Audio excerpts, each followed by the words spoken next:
بسم اللہ الرحمن الرحیم۔ السلام علیکم، میں سمی ابراہیم اور آپ دیکھ رہے ہیں ہمارا سوشل میڈیا سمی ابراہیم آفیشیل۔ واشنگٹن سے خبریں آ رہی ہیں کہ امریکی رکن کانگریس جو ولسن نے اب ایک اور خط لکھا ہے، لیکن اس دفعہ ان کے مخاطب ہیں صدر ٹرمپ اور امریکہ کے اسٹیٹ سیکریٹری جو ہیں مائک روبیو۔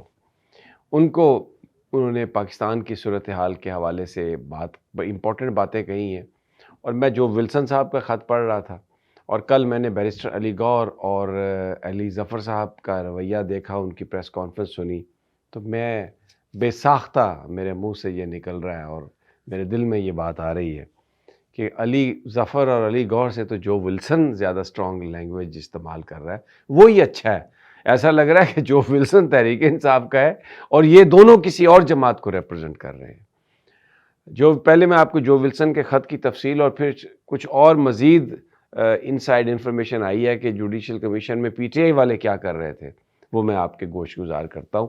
یہ بات معید پیرزادہ کی بالکل ٹھیک ہے کہ اگر علی گوہر، علی ظفر اور اس طرح کے لوگ جو کمزور لوگ ہیں، پی ٹی آئی کے نظریے سے متفق نہیں ہیں اور ان کے تعلقات علی گوہر پر چھاپ پیپلز پارٹی کی ہے، علی ظفر صاحب کا اعظم نذیر تارڑ گروپ سے بڑا گہرا تعلق ہے، جب تک یہ لوگ ہیں کسی طرف بھی پی ٹی آئی نہیں جا سکتی، اور خان صاحب کی رہائی جو ہے نا وہ دن بدن مشکل ہوتی جا رہی ہے۔ وہ چیز جو بہت آسانی سے ہو سکتی تھی، اتنی بڑی سیاسی جماعت، اتنے اسٹرانگ ورکرز، لیکن ان لیڈرشپ نے کمپرومائز کیا، اور اب جوڈیشل کمیشن میں بھی اس طرح کے کمپرومائز ہو گئے ہیں کہ ججز ایسے بھر دیے گئے ہیں عدالتوں میں جو سیاسی جماعتوں کے اراکین ہیں، جو نون لیگ اور پیپلز پارٹی کے لائل ہیں، وفادار ہیں، اسٹیبلشمنٹ کے اشاروں پر ناچتے ہیں۔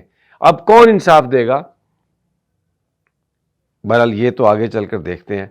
جو ولسن نے یہ کہا ہے کہ بالکل پاکستان سے تعلق ہونا چاہیے، پاکستان ایک ہمارا پرانا دوست ہے، بڑا اہم ملک ہے خطے میں، لیکن وہاں پر تمام جو چیزیں ہیں اگر وہ جمہوریت کے مطابق نہیں ہوں گی، سسٹم نہیں ہوگا، تو وہ کیسے ہمارے مقصد پر کام کر سکیں گے یا خطے میں امن کا باعث بن سکیں گے۔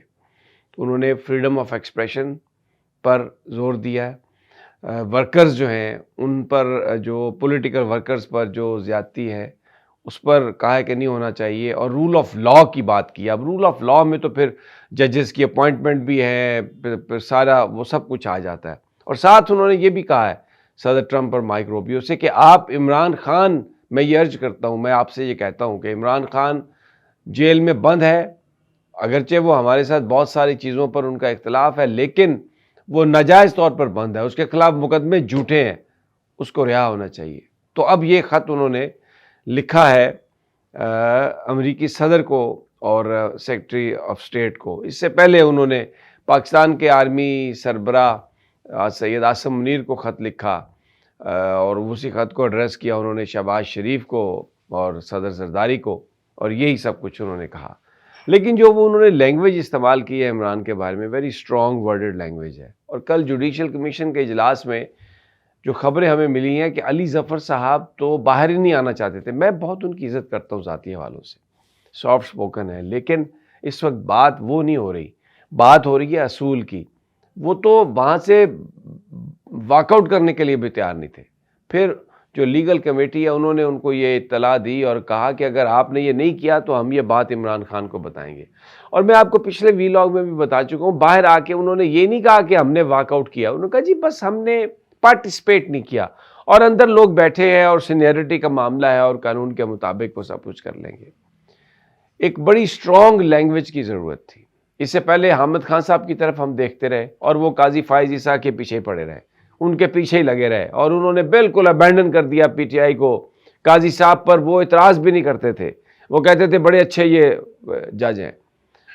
اور میں آپ کو بتاؤں، اگر آپ تھوڑا سا مطلب آج یہ چیز نظر آ رہی ہے، اگر آپ پیچھے جا کے دیکھتے ہیں، سارے معاملے کو پیچھے جا کے دیکھتے ہیں، تو اس کا سرا جو ہے وہ کسی دن پھر میں پورا جو ایک ویلاگ ہے اس میں آپ کو تفصیل بتاؤں گا کہ کس کس نے اس میں کنٹریبیوٹ کیا ہے کہ آج عدلیہ بالکل دفن ہو گئی ہے اور ختم ہو گئی ہے، کوئی آزاد عدلیہ کا کانسیپٹ نہیں ہے۔ آج اب جس وقت میں یہ ویلاگ کر رہا ہوں IMF کا ڈیلیگیشن جسٹس یحییٰ افریدی سے ملنے سپریم کورٹ پہنچ چکا ہے اور ان کی ملاقات ہے ان سے، ذرائع یہ ہمیں بتا رہے ہیں، تو وہ ان سے پوچھیں گے. لیکن کل جس طریقے سے یحییٰ افریدی نے بالکل حکومت کے ساتھ وہ ملے ہیں اور امین الدین نے ان کا ساتھ دیا ہے، اور بقول حامد خان کے کہ اتنا زیادہ مطلب بہت زیادہ گھٹیا پن کا مظاہرہ کیا یحییٰ افریدی صاحب نے، اور حکومت کے ساتھ ملے ہوئے ہیں مکمل طور پر. یعنی قاضی فائز عیسیٰ سے بھی میں نے کل بھی یہ کہا تھا کہ 2 ہاتھ آگے نکل گئے. تو اب یہ IMF کا جو ڈیلیگیشن ہے یہ ان سے ملنے کے بعد جوڈیشل کمیشن کے دوسرے ممبران سے بھی ملے گا، لائر سے بھی ملے گا. پھر کل انہوں نے سب کچھ دیکھا جو لاٹھی چارج ہوا، جو وکلاء پر پابندیاں لگائی گئیں، اور اب یہ سارا جو معاملہ ہے کس طریقے سے، یعنی 44 ججز جو ہے نا پچھلے 3-4 مہینے میں بھرے ہیں یحییٰ افریدی نے، پیک کر دیا کورٹس میں. نون لیگ کے ورکر ہیں، وہ PTI کے لائر ہیں، سوری PTI کے کہہ رہا ہوں، پیپلز پارٹی کے لائر ہیں. کوئی عدلیہ نام کی کوئی چیز نہیں ہے، اور یہ ساری صورتحال ہے. لیکن امپورٹنٹ ہے اب کوئی ایکسٹرنل جو فیکٹرز ہیں وہی یہاں پر صورتحال کو بدل سکتے ہیں، اور ایک طویل سفر ہے، طویل ایک جدوجہد ہے جس کا اب یہ آغاز ہوگا. اور وکلاء کل سڑکوں پر آئے، اگرچہ بہت وہ تھا، سختی تھی، لیکن پھر بھی وہاں پر وہ لوگ آئے. اب لیٹس سی کہ ہاؤ اٹ انفولڈز، کس طرح یہ آگے بڑھتا ہے. دوسرا آج پیکا ایکٹ، اب آپ دیکھیں نا کہ اب آپ کو کہاں انصاف ملے گا. وہ راجہ امین میں ناز صاحب ہیں، وہ آپ کو سب کو پتہ ہے، مجھے پتہ ہے کہ ان کی کس کے ساتھ وابستگی ہے، تو وہ مقدمہ ان کو لگا دیا، ان کے سامنے پیش کر دیا پیکا ایکٹ کا. تو انہوں نے بڑا آج کہا ہو یہ تو بہت، میں سمجھتا ہوں کہ یہ تو بڑا ایک ایشو ہے، لیکن میں اس پر سٹے نہیں دے سکتا. اور اٹارنی جنرل صاحب کو بلا لیتے ہیں، ان سے ہم سن لیتے ہیں. یعنی جو شخص 4 دن پہلے تک، 10 دن پہلے تک حکومت کے لیے پروسیکیوشن کر رہا تھا PTI کی، اور یا حکومت کے بہاف پر دوسری جماعتوں کی، اب وہ جج بن کے تو کیا وہ فیصلے کرے گا، مجھے آپ بتائیں. میں ایک سوال اٹھا رہا ہوں، یہ عام لوگ ہم سے یہ سوال کرتے ہیں، یہ جو سارے بھر دیے گئے ہیں، بھرے جا رہے ہیں. اب عامر فاروق صاحب نے 9 ججز کی یعنی جو اوپینین ہے اس کو مسترد کیا، اور سینیورٹی لسٹ میں پیونی جج جسٹس سرفراز ڈوگر کو بنا دیا. ہم تو انہیں جانتے بھی نہیں ہیں، اچھے آدمی ہوں گے، لیکن جس انداز میں ان کو مسلط کیا گیا ہے تو لگتا نہیں ہے کہ وہ کوئی ایسا فیصلہ کریں گے جو آئین اور حق کے بارے میں ہوگا.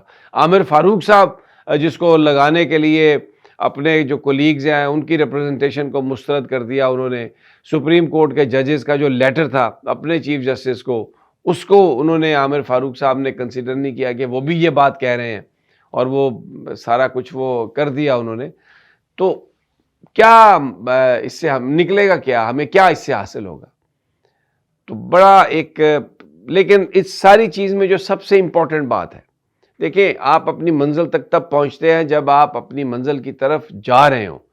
اس وقت جو PTI کی یہ وکلاء ہیں یہ ظلم کر رہے ہیں PTI کے ساتھ، اور میں سمجھتا ہوں کہ یہ علی امین گنڈا پور اور یہ علی ظفر اور یہ بیرسٹر گوہر، ان سے سٹرونگ ورڈز تو جو ولسن نے استعمال کیے ہیں وہ ان سے اچھے ہیں.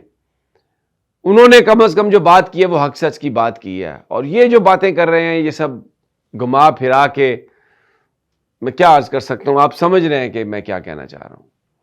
تو دوسرا، بشرا بی بی صاحبہ جو مقدمات یہاں پر پنڈی میں ان کے خلاف قائم کیے گئے، ان 10 مقدمات میں ان کی وہ شامل تفتیش ہوئی ہیں، اور انہوں نے کہا تھا کہ وہ اپنے وکلاء کے بغیر اور اپنی جو ان کی ترجمان ہیں مشال یوسف زئی اس کے بغیر نہیں پیش ہوں گی تحقیقات میں. ان کی تو پھر وہ فیصل ملک صاحب اور سلمان صفدر راجہ صاحب، متین صاحب، وہ وکیل وہاں پر موجود تھے.